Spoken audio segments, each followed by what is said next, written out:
Hello everyone, my name is Dhruv Kumar Patel. I am from SkyNet Tech. Hello everyone, I am Mr. Puskar Bharati Akash and I am from SkyNet Tech as well. And it's me, Roshan Mandal. And today we are going to talk about Chapter 3 and Chapter 4 of Cloud Computing Synopsis and Recommendation presented by National Institute of Standard and Technology. In Chapter 3, I will discuss about typical commercial terms of service as well as their key promises and limitation and obligation and recommendation. And I will be discussing about the chapter 4, which is General Cloud Environment, in which I will be discussing about the understanding of cloud computing, the on-site private cloud scenario, and the third one is the outsourced private cloud scenario. So I'll also be responsible for describing chapter 4 only, but I'll be discussing about on-site cloud community services, outsourced community cloud scenario, and the public cloud scenario and the hybrid cloud scenario. So let's begin with the PowerPoint presentation. Yes. Hello, it's me, Roshan Mandal, and today I'm going to tell about typical commercial terms of service. Cloud service agreements are legally binding contracts between consumers and providers, typically include two main parts, such that service agreement and service level agreement. In service agreement, this document outlines the legal terms governing the relationship, detailing the rights and responsibility of both parties. In service level agreement, a sort of document that specifies the technical performance commitments of the provider, including metrics like uptime and remedies for service failure. Together, these agreements ensure clarity and protection for consumers while setting expectation for service delivery. Now, I'm going to tell about types of service agreement. First of all, commercial agreement. It is essential contract between cloud service providers and consumers that establish the term of services. Internal agreements. It is used within organization to ensure it and meet service goals. Government agreements. These agreements differ from commercial and internal agreements. Standard service agreements. Government organizations typically use memorandums of understanding or interagency agreements to outline the terms of services between agencies. Now, I am going to tell about key elements of service agreement. First of all, its availability. Its often guarantee is from 99.5% to 100% off. This percentage reflects the time intervals during which services are operational with specific metrics used to define off status. Now, remedies for failure to perform. In case of unmet availability promises, consumers may receive service credits based on downtime, typically capped at a percentage of their cost. Consumer must report outages to claim credits. Now, I am going to tell about data preservation. Providers often have no obligation to retain data if access is terminated due to policy validation. Now, I am going to tell about limitation and obligation. In limitation, scheduled outages don't count as failures. Not responsible for uncontrollable events, example natural disaster, can change agreements term with notice. Limited responsibility for security breaches. And now obligation. Follow acceptable use policies, example no illegal content. Ensure software complies with license. Make timely payments to avoid service interruption. Limitation provides typically disclaim liability for security breaches and authorized data access. And in obligation, consumers must agree not to store illegal content or engage in prohibited activities such as gambling, spamming, security attacks, which may affect the society. Recommendation for consumers. As we know, there is a terminology. Pay attention to specific terms in agreement. How terms and agreement are defined as they may vary by provider and impact services outstanding. Now remedies. Without a negotiation agreement, remedies for services failures are often limited.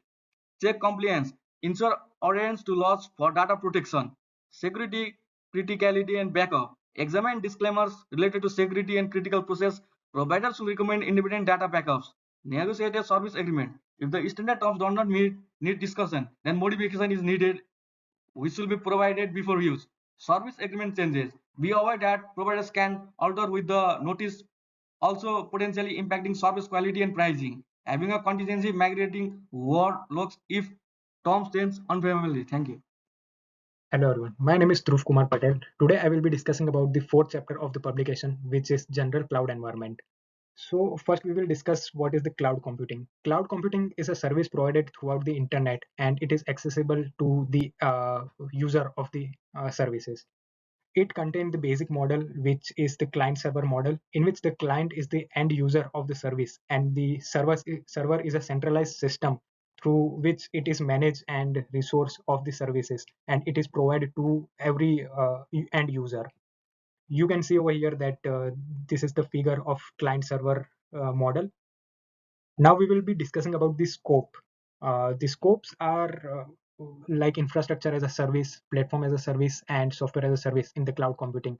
And to break down in detail, we have the general one, on-site private, outsourced private, and the on-site community, outsourced community, and the public one. Now we will discuss what are the key features of the scope, and then we will discuss in detail more about each scope and what are their use cases. So the key points of the scopes are network dependencies. So the cloud computing, which is based on the internet, so it has the dependency of the services. And the second one, it is the IT service requirement. So the people who are using and who are managing the cloud services, they should be skilled about that services. The dynamic workload management, the service which is hosted on the cloud, that should be dynamically managed and the workload should be divided equally so that it should work more effectively. The fourth one is the multi-tenancy risk, and the fifth one is the data import and export, through which the data should be flow in an fluent way. Now we will discuss more about the general scope, which is the resource control in the cloud computing. So it involves two main feature, which is control and visibility. So the control is the availability to decide with the high confidentiality who and what is allowed to access consumer data and the program, and the ability to perform action such as the data or disconnecting a network. Second one is the availability. Availability is the feature that the ability to monitor the services with the high confidentiality and the status of the consumer data and the program, and how consumer data and the program are being accessed by other. And there is the access boundary and the boundary control, which is managed by the IT person of the cloud computing. Now let's discuss the second one, which is on-site private cloud. You can see in the figure that on-site is basically named as a on-premise also. Like the cloud service is set up in their own organization inside their organization. So this maintain the high security for the data, and the availability is also high, that it is inside the organization only. We will discuss the more key consideration that while setting the on-premise cloud computing, what features are necessary. So first one is the network dependency. As we discussed earlier, that it has the network should be highly reliable, and the local networking resource should be redundant, and the risk of the security should be very low. So this type of services are used in the financial company. And the second part is the IT skill requirement. So the skill requirement are the people who stays in the organization need to know everything about their services. And this is basically the kind of infrastructure as a service, like the organization should have a cloud computing person who can manage the cloud services. And they have risk that if the service of that on-premise get down, then the availability of the data will not able to use by the organization. So the main risk is the data import and export, that the other organization or other branch of that organization will not able to use that data if the data is not append to all the region. And the one another main feature which is on high risk is a limited resource. It has the fixed computing, and the storage capacity may restrict the scalability of the organization, considering the equipment cost and the quality limitation planning. So these were the risk of on-site private cloud. Now there is the third type of outsourced private cloud overview. So this is the between of private and the public cloud. It is located outside of the storage of the cloud computing is located outside of the organization, and it should focus some key feature like security parameter, that the two parameter, one by the consumer and one by the provider, connecting via uh, protected link. The second feature is the data and the processing security. So the process of the data should be highly secure. And the third one is the separation of machine, like it should use some VPN to access that data. And the fourth one is not public control. So if it has a public control, then it is more threat to have some kind of virus get infected to their organization, and it is very vulnerable to attack. So it has the key consideration like workload availability and the upfront cost. So this is the third one which we have more kind of feature of outsourced private cloud. Hello everyone, I'm Mr. Puskar Bharati Akash, and I'll be sharing some insight about a few of the cloud computing models, which are on-site community cloud, and outsourced community cloud, and public cloud, and hybrid cloud. So I'll be starting with on-site community cloud. Here we can see the figure. This figure illustrates that the on-site community cloud architecture with two types of organizations: those that both provide and consumes cloud resources on the left, you can see that, and those only consume cloud resources on the right. On the left, you can see there are three organizations, each have their own security perimeters and are part of the local cloud segment. These organizations provide and consume resources managed by boundary controllers, and optional inner security perimeter is also shown, adding an extra layer of isolation. And on the right side, you can also see there are organizations X, Y, and Z, which only consume resources from the cloud. These organizations access the community cloud through boundary controllers as well, and maintain their own security perimeters. There is a central segment that manages resource sharing between all participant organizations. Uh, clients from within each organization access shared cloud resources based on their security policies and boundaries. So there are some key point to discuss about on-site community cloud, which involves workload security, location security, which basically deals with security on on-site community. And there is complex access policies, which is like multi-tenancy risk and performance and data transfer and migration cost also. So workload security stays within the participant organization with strict security. And in multi-tenancy risk, broader scope increases the risk compared to the cloud, compared to a private cloud. And there are migration costs as well, which basically involves upfront cost that can vary depending on the consumption or provision of cloud services. So I will be discussing about the outsourced community cloud and its key consideration. Here you can see the figure of outsourced community cloud. The diagram illustrates an outsourced community cloud setup. It shows how cloud services are hosted and managed by an external cloud provider while being accessed by a community organization. On the left, the cloud provider controls the community cloud within its own facility, establishing a provider's control security perimeter. Any access outside of this perimeter is blocked. Uh, Here also we can see the boundary controller manage access between the provider's resources and the community members. So on the right side, as of like on-site community cloud, it has also have three organizations, X, Y, and Z, which only consumes cloud resources, are represented within their own security perimeters.